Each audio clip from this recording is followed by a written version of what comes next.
You're absolutely right, and, sometimes we do these things knowingly, sometimes we do it unknowingly, sometimes it's things that we suppress down for a long period of time, but Mhm. eventually they come out, Right. and so we have to ask ourselves the question sometimes, why is it that we're not elevating? Why is it that we're not rising? Shan just gave you some things, but I wanna give you guys a, hot air balloon illustration, if you will. Okay. If you've ever, been around hot air balloons, you've seen them, a lot of times you know that they're usually in places where it's a lot of flat land, Mhm. because you may have a lot of them out there. They're staked down, and one of the things that they always do is they're gonna be inspecting the ropes, all the equipment, because once they rise and go up there, you don't want any malfunctions to happen, Right. all right? But in order for you to rise, number one, you've got to unstake those ropes so that when they turn on that gas that gives the heat to the balloon, that's what causes it to rise. Mhm. Now, they have sandbags that they have on the side of the balloon. Some of those have to be dropped off in order for you to elevate to Come go on, to a sir. higher level. My God. So ask yourself the question, if your marriage is this hot air balloon,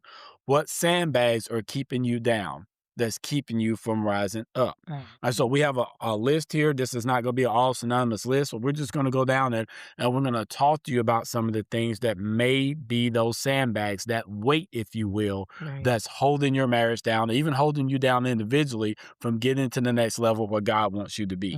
Mhm. The first one there is this word. I love it because I use it in all my counseling sessions. It's that word control. Mhm. So I look at control in two different ways.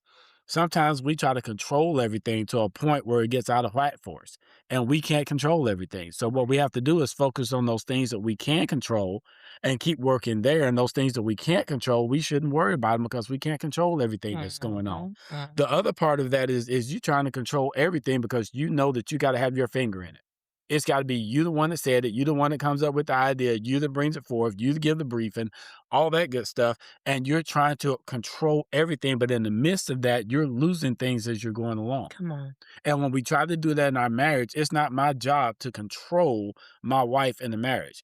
Our job is to work with one another so that we elevate together in that particular sense. If I'm trying to control everything, then what's left for her to do? Mm. If I'm trying to control anything, why they even need her to be married to me? Come If on, I'm gonna try to sir. control everything. Mm.